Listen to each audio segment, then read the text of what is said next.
Welcome to the Rebecca Panepinto Project. Today I'm excited to host Jim Harris. He is one of North America's foremost thinkers on AI, Gen AI, disruption, and innovation. He's also one of the world's leading keynote speakers, presenting internationally at more than 60 in-person and virtual events a year. Association Magazine has ranked him as one of North America's top 10 speakers, and Jim also leads strategic planning sessions with executive teams. Some of his clients include American Express, Canon, GM, IBM, SAP, and Walmart. Jim's latest book, called Blindsided, has been published in 80 countries worldwide and is a #1 international bestseller. Soundview Executive Summaries has even selected Blindsided as one of the best business books of the year, sending a summary to over 80,000 executives globally. The Miami Herald has even called Blindsided brilliant content. I love today's episode, and as you'll see, Jim's personality is extremely inspirational, so enjoy the show.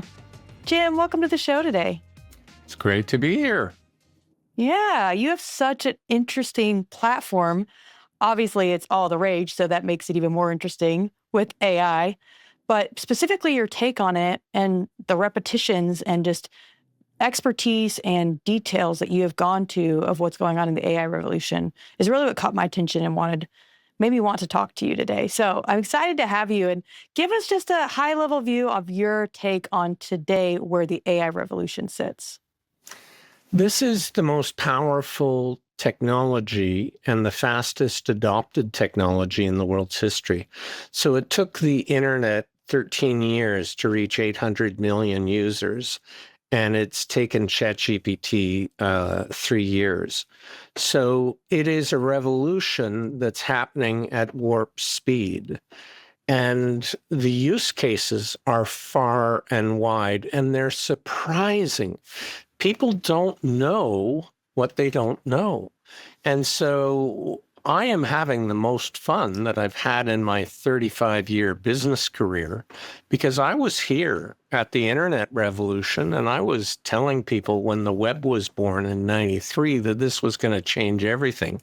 And they looked at me like I had two heads. Well, this time around, when I'm talking about the AI revolution, people are not thinking I'm crazy. I try and translate the business use case to executives and the C-suite and to people in organizations, demystify AI, and really say, this can be amazing and it can be fun. Mm-hmm. Are there any specific verticals or industries that you feel have been the most open and receptive to you coming to talk about how AI can transform their business?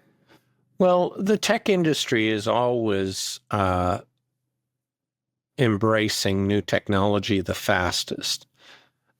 So any of the hyperscalers, they're all over it because they see on the back end, they see the traffic. So we're seeing this huge focus. And when you look at U.S. growth in 2025, 92% of all GDP growth in 2025 was due to AI. So it's not just about AI, it's about the economy. It's about competitiveness. So I have this video, it's called The AI Revolution with Jim Harris 2025, and it's broken 2.5 million views. Very exciting on YouTube. But I start off with, I don't know, Rebecca, if you've seen Landman, the TV show with Billy Bob Thornton. Like, they're coming out with season 2. Don't watch it. It's addictive. Like, you'll have to binge the whole series. So I'm working with CEOs in the West, and one of them is in land management in oil and gas. And she was challenged to put together a 300 owner parcel of land. So she had to buy 300 pieces of property and assemble them for a single client. Now, the way she would have historically done it is an 80-hour, 300-row Excel spreadsheet, like Row number one, name of first owner, survey of their property, year they bought it, what they paid for it, are there easements on the property, on and on and on, 80 hours. But with a very good prompt, she pointed it to 2 government websites, and that work was done in 5 seconds. So the question is AI going to change business? And she is now freed up to dedicate 80 hours to sales or customer service or prospecting. And if she is doing that, but her competitor is still spending 80 hours on a 300-row spreadsheet, who's going to win over the long term? So people have all these misconceptions about AI, and there's reasons why they have them. First off, I was working with a construction company. Actually, it was a series, like a group of construction companies. And I was talking about AI, and one CEO came up to me and he said, Jim, I just have to tell you, we are bricks and mortar. We are cranes and girders. AI will have no impact on our industry. And I said, fair enough. If you believe that, I have to tell you it's true, because you will never explore how AI could help you. So a friend of mine started her marketing business where she automates the sales and marketing stack. And she had in her first year growth from 0 to $10 million a year. I'm very proud of her.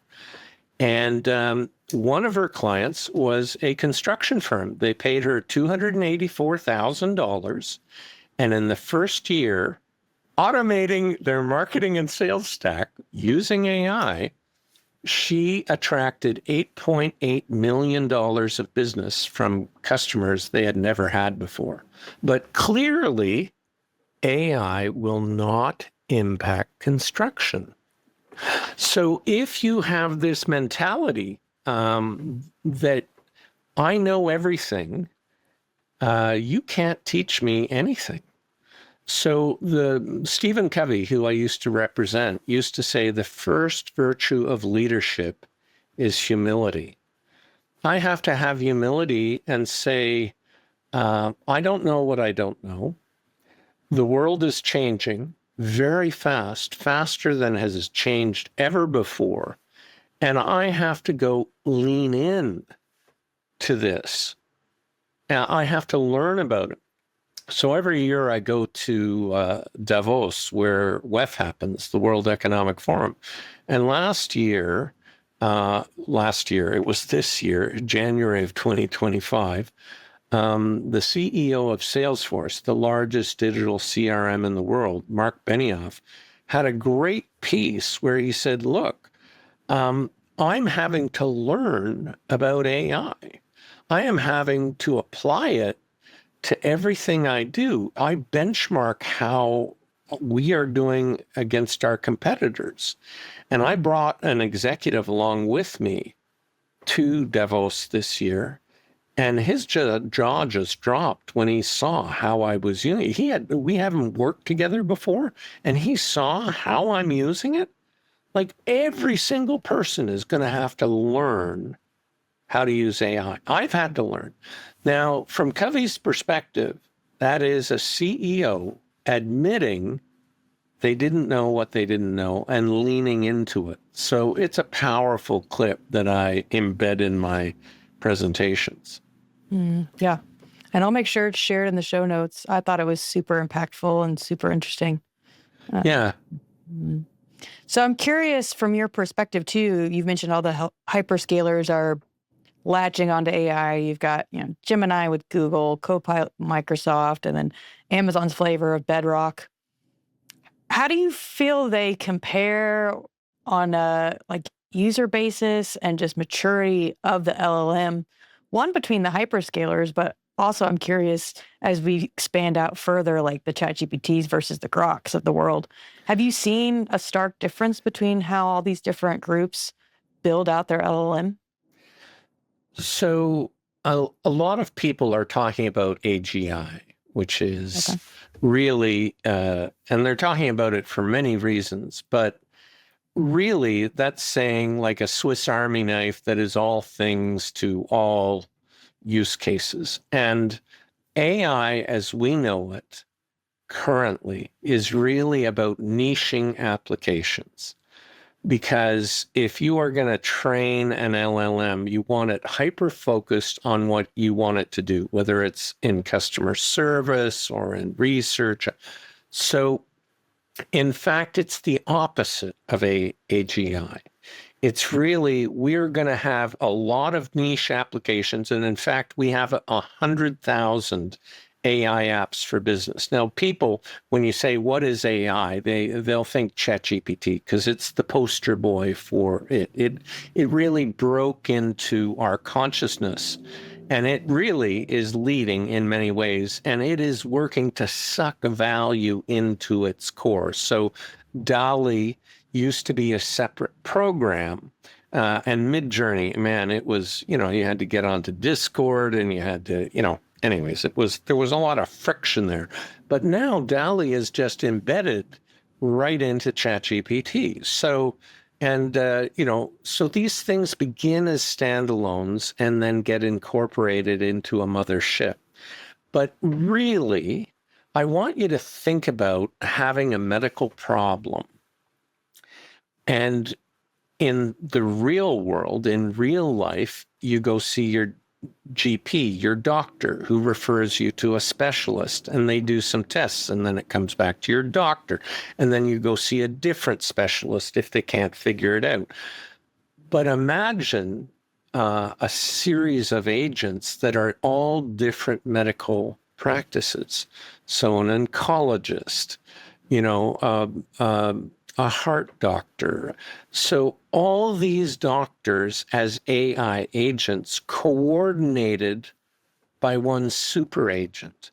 So the super agent, and this is what we're going to see long term, because you need to niche for specialties to get the best outcomes and the best answers. So in fact, that is not this notion of AGI and everything being solved by one AI. So think about that medical model for a company. We need customer service AI agents. We need financial agents. We need agents that look at customer acquisition costs. We need agents that are logistics and supply chain. Like every aspect of business can have an agent that works alongside the people in the organization to have better outcomes for customers. Shorten cycle times. And shortening cycle times is one of the things that is least understood in terms of being a powerful benefit. So think about that CEO in land management, 80 hours of work in 5 seconds. So what I do is try and translate for people this. And one of the problems is 63% of US workers fear AI. They fear it's going to take their jobs. And if I am in a state of fear, I will not learn anything. In fact, I'll find reasons why I shouldn't learn, or I'll object, or I'll, be a quiet quitter in learning about it.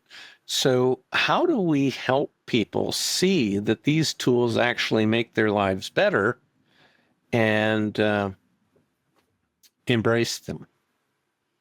Do you see an openness to interoperability between all the different players then? Or is there a little bit of defensiveness and, kind of don't step on my territory? Yeah. So back to your earlier question about the differences. On the back end, all these hyperscalers have different strengths and weaknesses. And in the same sense, all the LLMs have strengths and weaknesses. And so really, I think we're going to see, and on the back end, you've heard about multi-cloud. That's where you want your operations to be able to, if one hyperscaler is the absolute best for this application, you may want to use them. And you want your operations to be able to use other hyperscalers. So that's multi-cloud. In the same sense, on the front end with the applications, you want to use different applications for different purposes. So for image creation, we have some great tools. We have VO3, we have Sora, and this is super fun. Maybe in the notes, I'll put an ad. So there's this group of three former improv players who work in the ad industry, and they decided, hey, we have some spare time. We're going to create what's called a spec ad. So we're going to go out and say which brand has the best value fit with what we believe and our philosophy. And they picked something called Liquid Death, which is a bubbly water, a mountain My spring water. favorite. Oh, you like it? Okay, great. Oh, yes. So they created a 1 minute spec ad. They're three Israelis. So I interviewed one of them. I love Zoom. I love the web. I love that we actually have the pandemic to thank for this. How do we find, silver linings out of clouds? So I interviewed one of them and he said, this ad would normally have cost $1 million to produce. It would have been 5 weeks in pre-production, 7 to 10 days in shooting, and then 1 to 2 weeks in post. And so it would have taken 6, 8 weeks, cost $1 million. We used VO3, and the hard cost was only $250. And by the way, we did it in 10 days in Israel in a bomb shelter on Wi-Fi. So you go from 8 weeks and $1 million to being able to do it in 10 days for $250. Now, if they were actually charging a company, they wouldn't charge 250 because you've got 60 years of experience between the three of them. The question then becomes, how do you price it? Do you price it as $250,000, 150,000, 100,000? Because they have 60 years of work figuring out this. But I'll give you the link and you can put it in the thing. It's my favorite. And it might say more about me because, oh my God, Jim has a weird sense of humor. But it's a great freaking ad. Mhm. I have a feeling I've seen it. I might know which one you're talking about. Yeah, they make crazy amounts of money on just water in a can because they have mastered the marketing game. So Liquid Death did not approve or ask for them to create this ad, but they put it up and it is hilarious. Mhm. And it actually has a halo or benefit effect for Liquid Death. And I think someone in the social media department posted something on the video and they replied in a playful way that was in harmony with the actual ad itself. So it's really quite great. Yeah, not much publicity is negative publicity these days as long as it goes viral. Yeah. So might as well use those things to your benefit and Why make not? the best out of it. Yeah. You have another really cool use case you explained within your YouTube video of the AI revolution around language translations. I thought that was really cool, and that could be a huge game changer across the world. Would love to hear more on your take of that and how it's going to impact business. So in my presentations, I've been doing this for about 2 years. In a 16:9 PowerPoint slide, I want you to imagine it in thirds, vertical thirds. So the first third I'll bring up. The other 2/3 are blank or black. And it's me speaking English saying, we are seeing AI use cases with productivity increases of 10,000x and more. That is staggering. Today, we're going to talk about dozens of AIs, and this is the first one. And then I bring up the middle panel, which is exactly the same, but now I'm speaking Chinese. And then I bring up the third panel and I'm speaking German. And then I'll advance to the next slide and I'll repeat this with, it could be Urdu and Spanish and French. It doesn't matter what the 6 total languages are. But I always start with English. And the very first time I did this, a Chinese woman came up to me and said, Jim, your Chinese, your Mandarin, your accent is amazing. And I said, xie xie, which is thank you in Mandarin, the only word I know in Mandarin. And a German woman came up and she said, your German is great. And I said, Dankeschön. And so people actually think it's me talking, but it's not. I record the video. It's about 30 seconds. I usually do it here with my client logo behind me here on the screen, just like you're on the screen. And then I upload it and I go get myself a coffee. And I come back and the 5 languages are there and I paste them all in and boom, it's done. Now, people think AI is very complex. Well, it takes me 30 seconds and I upload it. There we go. They think it's very expensive. I have unlimited number of videos up to 30 minutes long per month for one fee of, I think it's $24 a month. Like, and with the number of videos I do, like doing that 5 series for a client cost me a couple bucks. So it's not expensive. It's not complex. And boom. Now, why is this important? That's what we really need to get to. Why is this important? In my city, Toronto, there are 200 mother tongues spoken. We are the modern day Constantinople, where East meets West. So what are the implications for sales and marketing if I can take any marketing piece of material and translate it into dozens of languages? What are the implications for exports if I can reach into any country in the language of their choice? I recently was speaking in Pakistan at a conference that the prime minister was supposed to be at. He ended up headed off to Beijing for a meeting with the premier. So we had the head of the Senate instead and the minister of digital transformation. And I had the second language was Urdu because obviously, you want to pull your audience in. So it's me doing English and then Urdu.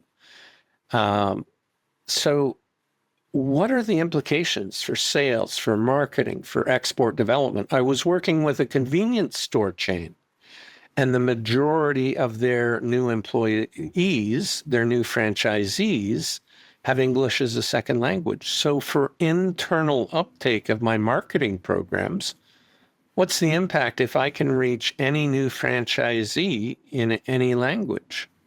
So this isn't complex, it's not expensive, and it opens the world to me for sales and marketing.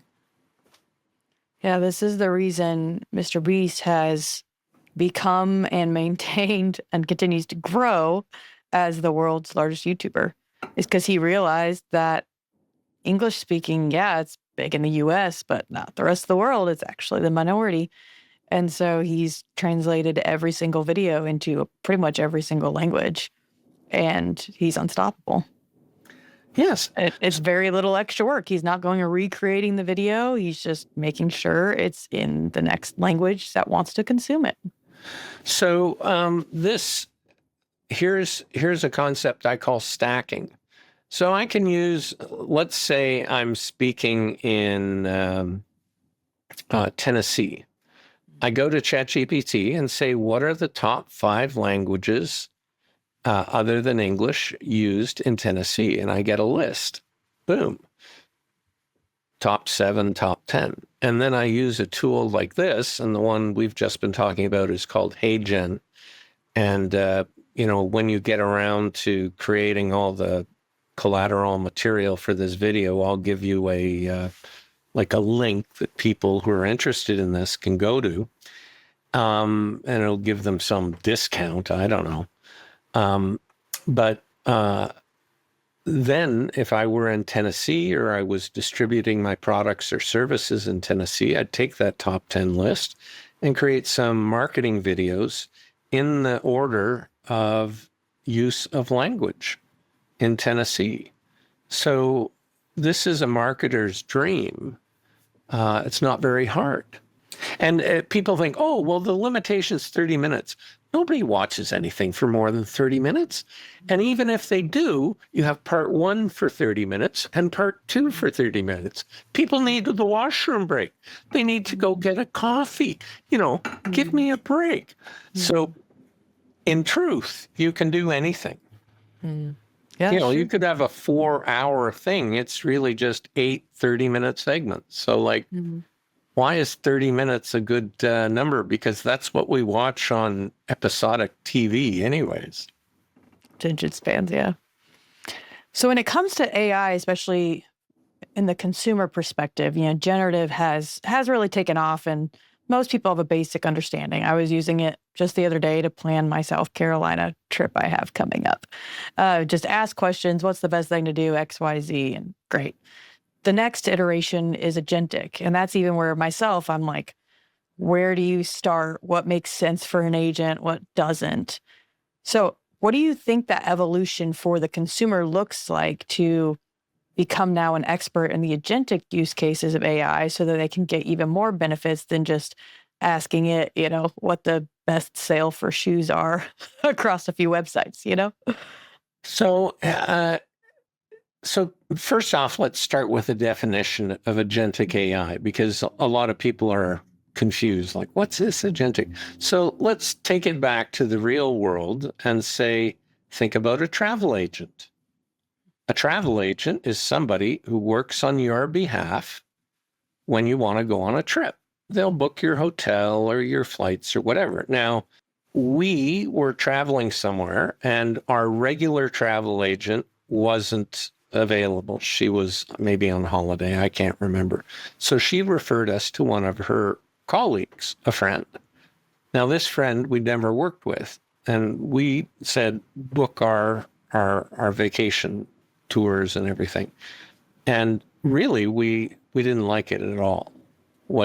Now, in hindsight, it was our fault because she didn't know us. We didn't say, we like this, we don't like that. Here's the price range of what we want to pay. Am I looking for a budget experience in hostels or a 5-star experience? So this is where an agent is useful over the period, but only if they know you deeply. And it's the same way in agentic AI.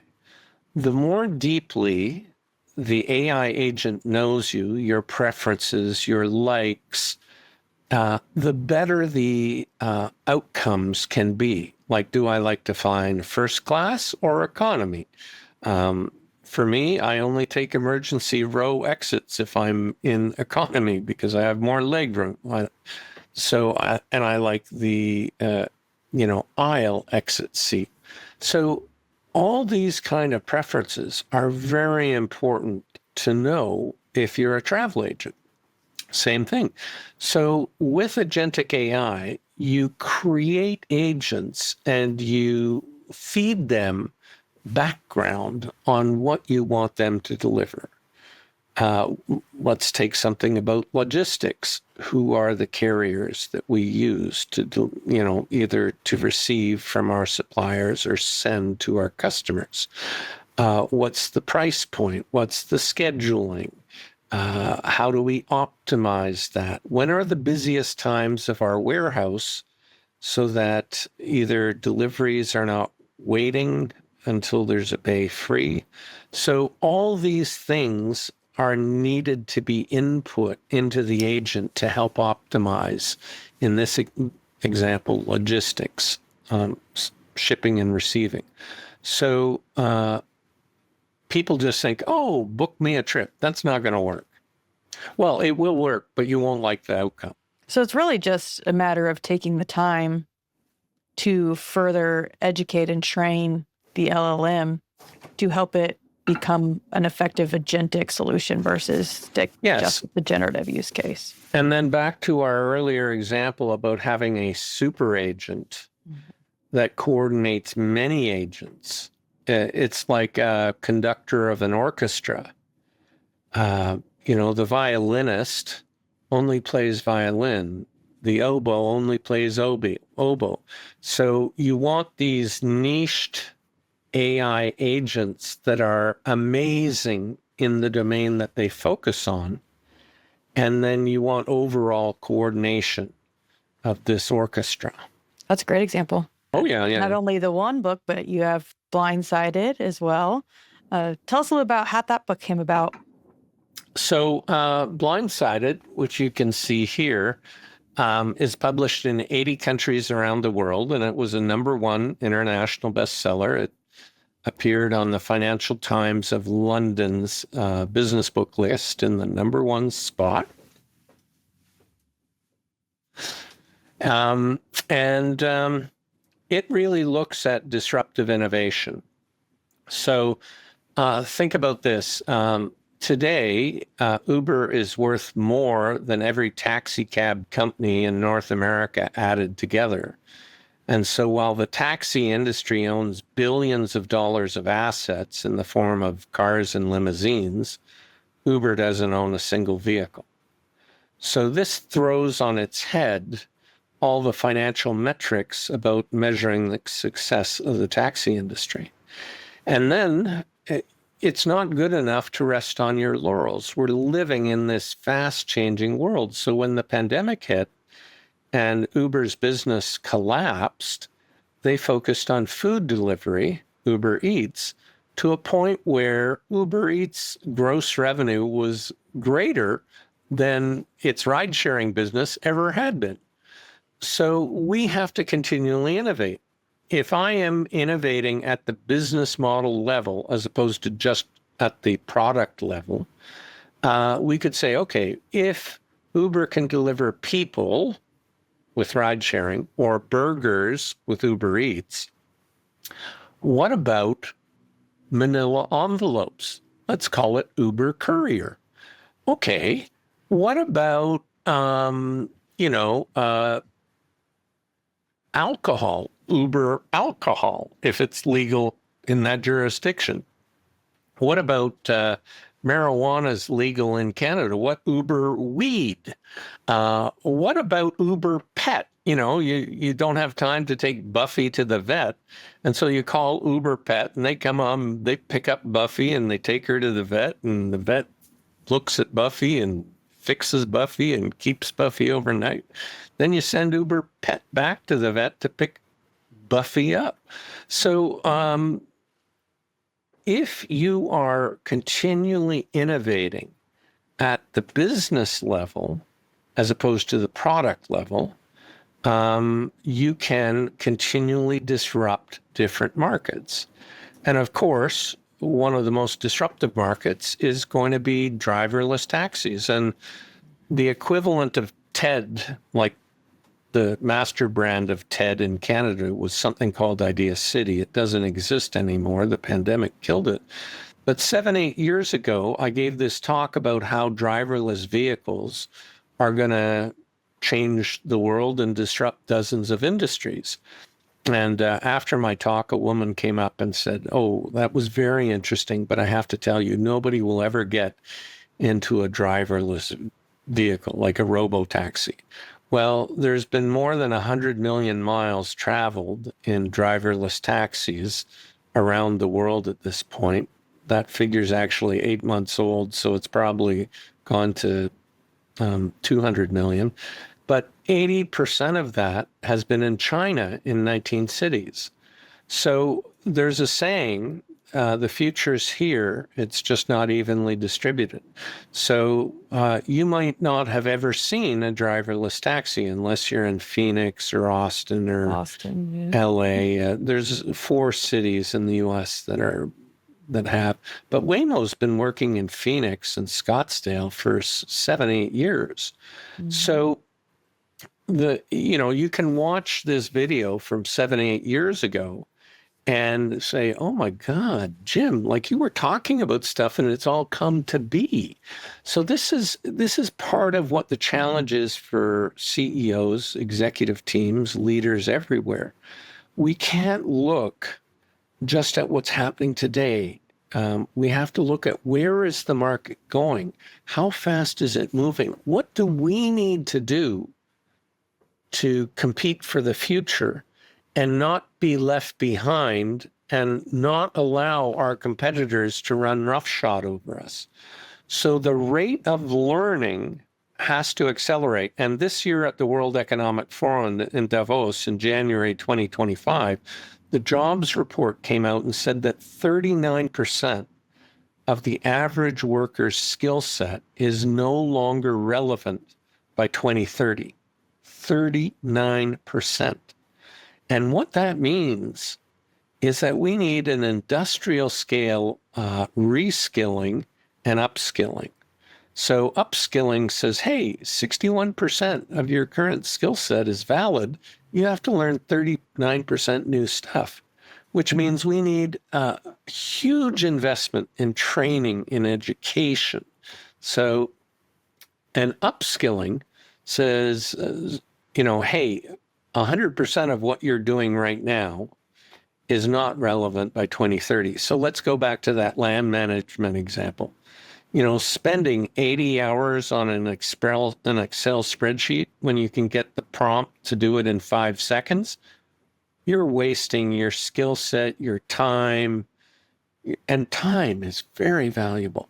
You're wasting all that, and you really need to learn how to prompt properly and use this tool so it frees up 80 hours of time for you.